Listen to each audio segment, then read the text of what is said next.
Hello viewers, আশা রাখি সবাই ভালো আছেন। চলে আসলাম আজকে আমরা নতুন আরেকটি ভিডিও নিয়ে।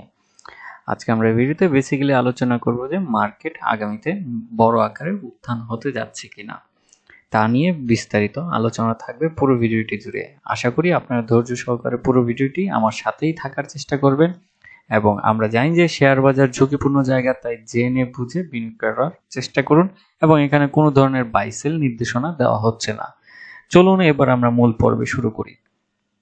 আমরা যদি একটু দেখার চেষ্টা করি তাহলে দেখবেন যে মার্কেটটা 10 অক্টোবর থেকে একটা পজিটিভ আকারে যাচ্ছিল এবং মাঝখানে টুকটাক হালকা কারেকশন হয়েছে এবং ট্রেড ভলিউম খুব আমরা রাস্টিকলি চেঞ্জ দেখি নাই। ট্রেড ভলিউমটা আপনার মেজরিটি 500 কোটি টাকার ভিতরেই ছিল। তো এখানে একটা জিনিস হচ্ছে যে ট্রেড ভলিউম ওই আকারে বাড়েনি, কিন্তু মার্কেটে একটা পজিটিভ তৈরি করেছে এবং একটা ইউ শেপ প্যাটার্ন তৈরি করতে যাচ্ছে। এবং আমরা যদি আরএসআইটাও দেখার চেষ্টা করি মার্কেটের, সেটাও কিন্তু আপনার ঘোরার চেষ্টায় আছে। তো এখান থেকে বোঝা যাচ্ছে যে মার্কেট এভাবেই অল্প অল্প করে ঘুরবে এবং হচ্ছে যে এই মুহূর্তে আমরা যে মার্কেটে লিডিং পজিশনে দেখছি পজিটিভ আকারে, সেগুলো হচ্ছে যে মেজরিটি হচ্ছে কি আপনার লো পেইড আপ শেয়ার। যেমন আমরা বিগত 2 দিন ধরে দেখছি যে মেঘনা সিমেন্ট ভালো একটা পজিটিভ লিড করছে স্টকটি। এরপরে লিগেসি ফুড, এটাও একটা লো পেইড আপ শেয়ার। এছাড়াও রয়েছে আপনার বেশ কিছু ইন্স্যুরেন্স এবং হচ্ছে যে মিউচুয়াল ফান্ড। তো এখানে বড় পেইড আপ ক্যাপিটাল কোম্পানিগুলো কিন্তু আমরা খুব একটা নজর দেখছি না এবং মার্কেটে এই মুহূর্তে আমার কাছে কেন জানি মনে হচ্ছে বড় আকারে উত্থান হবে না, বাট এইভাবেই কিছুটা ঘুরে ঘুরে দাঁড়ানোর চেষ্টা করবে।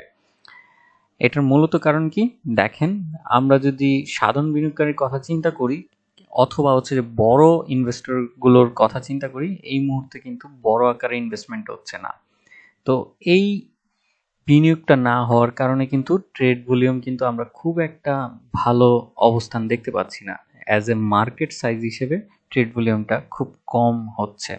তো ট্রেড ভলিউম যত আপনার ইনক্রিজ হবে তত কিন্তু মার্কেটে একটা ভালো পার্টিসিপেট তৈরি হবে এবং পাশাপাশি হচ্ছে মার্কেট অটোমেটিকলি ভালো হবে। তো সেটা না হওয়া পর্যন্ত আমার কাছে মনে হচ্ছে না যে এখান থেকে বড় আকারের খুব চেঞ্জ হবে। তবে হ্যাঁ, মার্কেটে অনেকেই চিন্তা করবে যে যারা ভালো ডিভিডেন্ড ডিক্লারেশন করেছে সেখান থেকে যাতে সে ভালো একটা ডিভিডেন্ড ভোগ করতে পারে। এর জন্য হচ্ছে যে অন্যান্য সেক্টরের আপনার রিটার্নের চিন্তা করে সেক্ষেত্রে হচ্ছে যে অনেকে হয়তো চিন্তা করতে পারে যে না, আমি এর থেকে হচ্ছে যে প্রাইস আছে ফ্লোরে সেখান থেকে হয়তো ইনভেস্টমেন্ট করে সেখান থেকে একটা ভালো ডিভিডেন্ড নিতে পারি।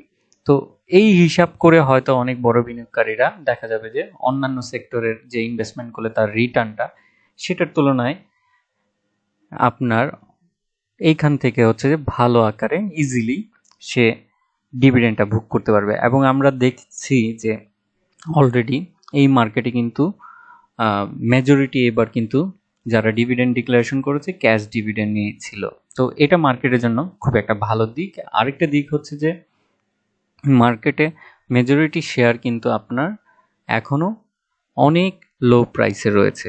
তো এখান থেকে হয়তো আমার কাছে মনে হচ্ছে যে গুছিয়ে নিয়ে একটা টাইমে আপনার একটা সময় গিয়ে হয়তো ভালো আকারের ট্রেড ভলিউম ক্রিয়েট হতে পারে এবং হচ্ছে যে মার্কেট আরো ভালো আকারে অবস্থান ক্রিয়েট করতে পারে, কিন্তু সেটার জন্য অবশ্যই সময় দিতে হবে।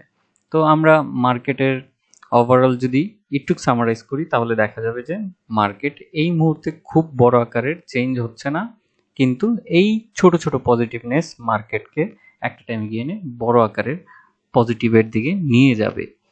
এই ছিল আজকে আমার বিশ্লেষণ। আশা করি আপনারা কিছুটা হলেও উপকৃত হবেন এবং শেয়ার বাজারে অবশ্যই জেনে বুঝে তার বাদে বিনিয়োগ করার চেষ্টা করবেন। আজকে এতটুকুই। ভালো থাকুন, সুস্থ থাকুন এবং শেয়ার বাজারে জেনে বুঝে বিনিয়োগ করুন। ধন্যবাদ।